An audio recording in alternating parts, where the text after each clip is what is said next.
Victor, it was actually in Jackson's introduction, but he made a comment I'd like you to elaborate on about this distinction between the American Revolution and the French Revolution. And I wonder if I'm oversimplifying to say that perhaps the great tension that we face right now is not just for the West, but it is which revolution is going to win.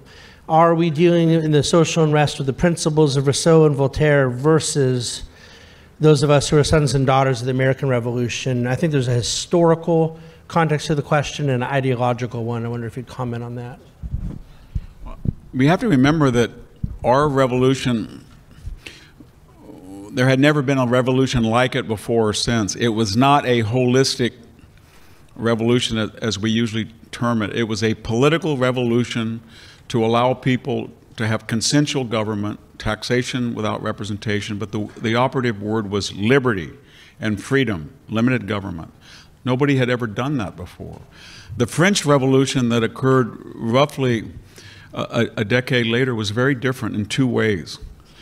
It was an equality of result, not of opportunity, not liberty. Remember in the French, egalitarianism, fraternity, liberty, egalitarianism. So the French thought that they were going to remake society. Now the problem with that is, if you go to that next step, as our founder said throughout the Federalist Papers, if you go to that next step and say, I'm not just going to make people have equal opportunity, but damn it, I'm going to make them equal, the way the Bolsheviks thought, or Mao thought, or the French Revolution, then people are not equal. Everybody in this room has different health conditions. Everybody has different pursuits, different inheritances, different luck.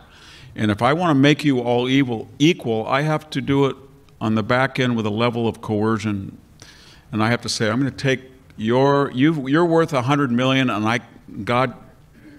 I can't see how you can not miss 10 million of that. And I'm going to take 10 million of them, and I'm going to give it to you. But and you're going to say, I'm not going to let you do that. And I'm going to say, I'm morally superior to you, and I'm going to have the force to do it. And we know what the effect of giving me 10 million would do. It'd probably wreck my life. So the point I'm getting at is that the French Revolution was holistic. They even they tried to really do every aspect of it.